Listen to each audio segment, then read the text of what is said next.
One weapon has served in every American conflict since 1933.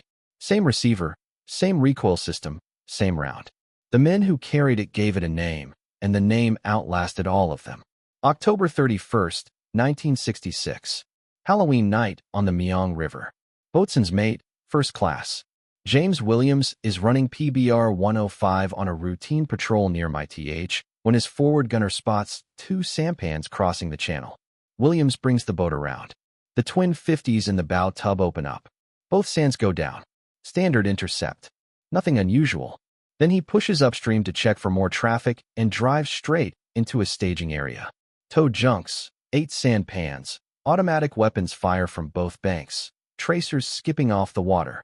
Williams has a 32-foot fiberglass patrol boat with 4 men and 350 caliber machine guns against what turns out to be an entire Viet Cong River battalion. He doesn't pull back. He drives in closer. For 3 hours, Williams keeps PBR 105 inside that kill zone.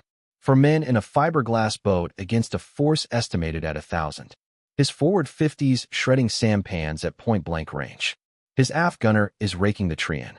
He calls in helicopter gunships and presses toward the shore with searchlights blazing. By the time it's over, 65 enemy boats are destroyed or sinking.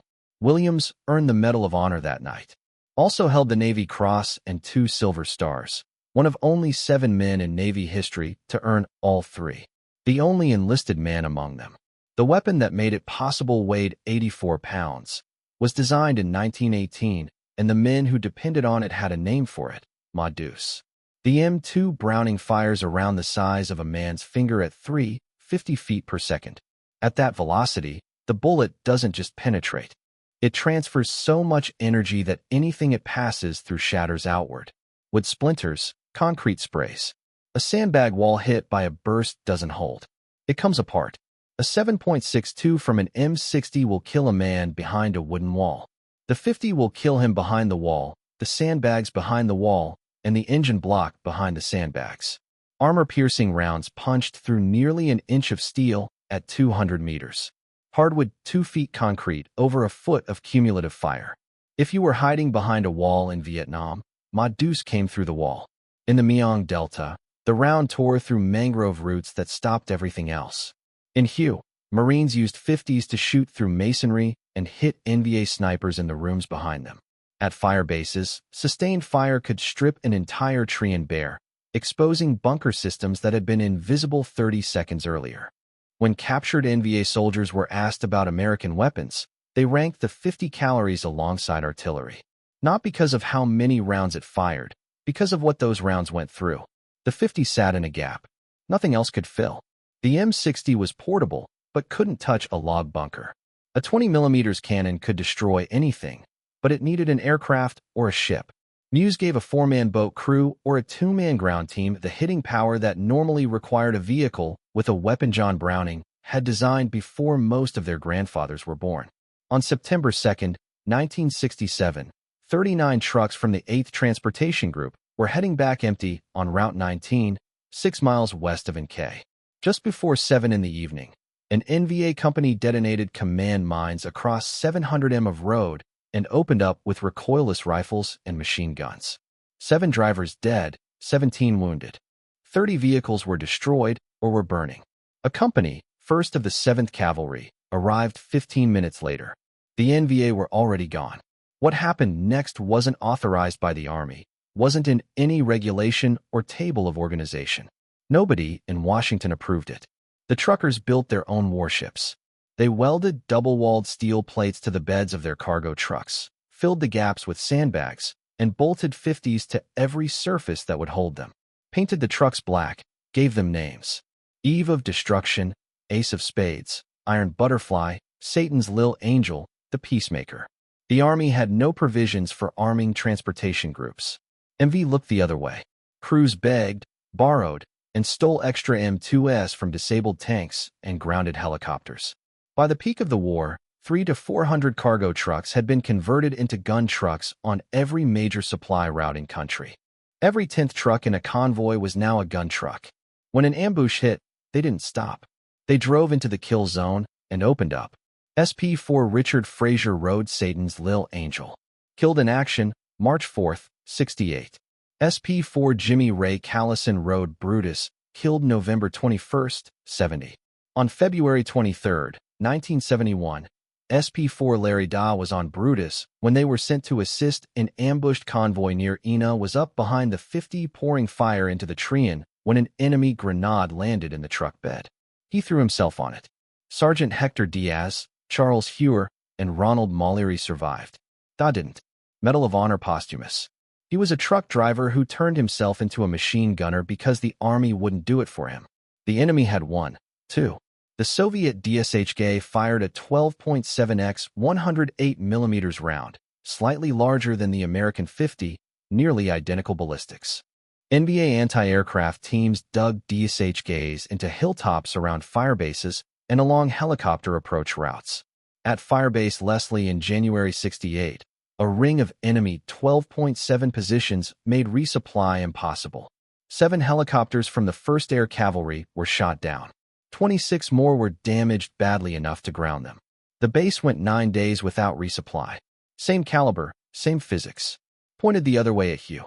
NBA gunners tore sections out of rooftops and positioned DSHKs on upper floors of buildings, firing down at Marine columns. The barrels stayed inside the rooms. You couldn't see the muzzle flash. You just heard the sound and watched men fall. The men on PBRs had it worse. 70,000 patrol hours a month across the Myeong Delta, 80 firefights a month. The boats were 32 feet of fiberglass with water jet drives. Fast, maneuverable, and about as well armored as a bathtub, ceramic shields around the gun tubs, Cortairin steel around the coxswain. That was it. 4 men ran 350 caliber machine guns, twins forward, single aft, plus M60s amidships. They patrolled rivers narrow enough to spit across, where the tree line started 10 m from the water line, and every bend could be an ambush. The VC knew which stretches were too tight for the boats to turn around in. They waited there. The casualty rate at peak operations hit 6% per month. Per year. Over a 12-month tour, nearly 3 out of 4 crewmen could expect to be killed or wounded. PBR sailors became the most highly decorated command in the entire war. 2 Medals of Honor, 14 Navy Crosses. Nobody talks about them. At Firebase West on August 11th, 68, 200 soldiers from the 31st Pavan Regiment hit the wire after a mortar barrage. They rushed without firing, sappers leading, infantry behind, moving fast across open ground toward the perimeter of 4th Battalion. 31st Infantry on Leek Keem Mountain. The 50s opened up 1,700 rounds through the night, interlocking fire from multiple positions. The M2S caught the assault force in the open and held them there. By morning, 58 bodies lay in the wire. 25% of the attacking force. Not a single man had entered the perimeter. At Kezan, Quad 50S defended the northern perimeter. For M2S on an electrically powered turret, firing over 1,000 rounds a minute. The troops called them meat choppers. Ammunition was so tight during the siege that Duster and Quad 50 crews were restricted from routine fire. They shot only at confirmed targets. Every burst had to count. In 1967, a Marine named Carlos Hathcock did something nobody thought possible with a machine gun. He took an M2HB, mounted it on an M3 tripod, and bolted a 10 times unertiver on a bracket he designed himself. The 84 pounds receiver acted as a natural vibration dampener. Fired in semi-auto, 1 round at a time, the weapon was more stable than any rifle he owned. Hathcock confirmed a kill at 2,500 yards, 2,286 m. An NVA insurgent transporting weapons across open ground, 1 shot. The round traveled nearly 1.5 miles. That record stood for over 30 years. Set with a weapon designed before the target's country existed as a nation. A suppressive fire machine gun built to hose down grid squares. That one Marine turned into the longest-range precision instrument in the theater. Hathcock beat every dedicated sniper system in the inventory with an 84 pounds antique and a scope bracket he'd built in a machine shop. The thing nobody tells you about the 50 is the ritual. Before you fire it, you set headspace and timing. Headspace is the distance between the face of the bolt and the back of the barrel. Get it wrong, and the brass casing ruptures inside the receiver. Shrapnel in your face. Receiver destroyed. Timing controls when the weapon fires in the recoil cycle. Get it wrong, and you get a cook-off or a round detonating before the bolt is fully locked. Either one can kill the gunner.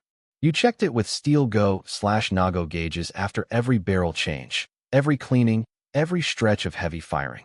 In the humidity of the Central Highlands, you oiled every steel surface daily or it rusted overnight. You carried a 24-pound spare barrel because sustained fire could warp the primary in a single engagement.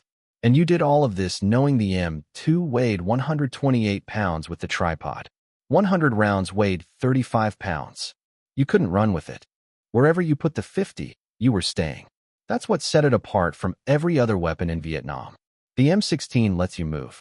The M60 lets you move. Madus made you stand on a PBR. You stood in a fiberglass tub 30 feet from the riverbank. On a gun truck, you stood in a steel box in the middle of the kill zone. On a firebase, you stood behind the tripod and watched the wire. The average age of a 50 calories gunner in Vietnam was about 20. The weapon in his hands was older than the war his grandfather fought in. You've heard the myth.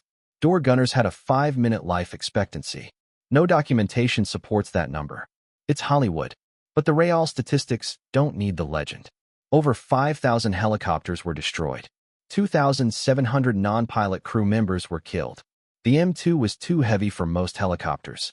Its recoil ripped aluminum floors off Hueys and cracked mounting points. Most door gunners used M60s. The 50 belonged on the ground and the water where the fighting was closest.